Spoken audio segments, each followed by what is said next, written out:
علی رضی الله تعالی فرمایي مسند احمد کې دا روایت موجود دی وایي د فتح مکې په موقع باندې چې کله مونږ مکې مکرمې ته داخلېدو نو اول رانه نبی علیه الصلاة والسلام روان د ټول نه لومبی نبی علیه الصلاة والسلام خو مونږ چې مکې مکرمې ته داخلېدو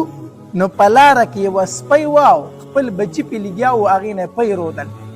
د سپی خپلو بچو له پی ورکول وی څنګه چې موږ هغې ځای ته ورسېدو نبی علیه صلات وسلام په ځای ودرېږو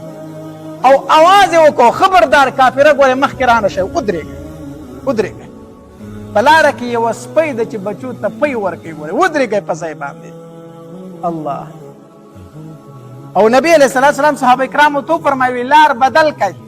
لکه تاسو په اسونو باندې را روان یئ نو دا سپی چې اسونه ویني وبه یېرېږي نو بچو ته به پی ورکول بد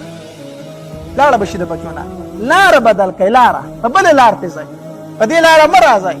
او حدیث مبارک کې راځي نبی علیه صلات وسلام دوه صحابه کرام دغې سپی ته ودرول وی تر هغې پورې تاسو دې ته ودرېږئ چوکیداري کوئ تر څو چې دې خپلو بچو ته پی نه دي پوره کړي چې ګوره یو ملګری په دې لار باندې رانه شي تاسو ودرېږئ صحابه کرام ته به بل لار اړوئ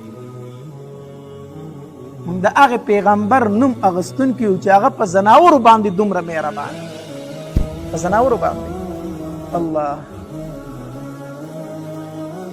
مونږه تاسو به لیدلي په سړکونو کې که نه په ګاډي باندې یو تن سپی وي اکثر داسې ظالمان مې پې لیدلي دي چې هغه قصدن پې داسې سپی وي په ګاډو باندې داسې ظالمان مې لیدلي دي نو چې په ګاډي باندې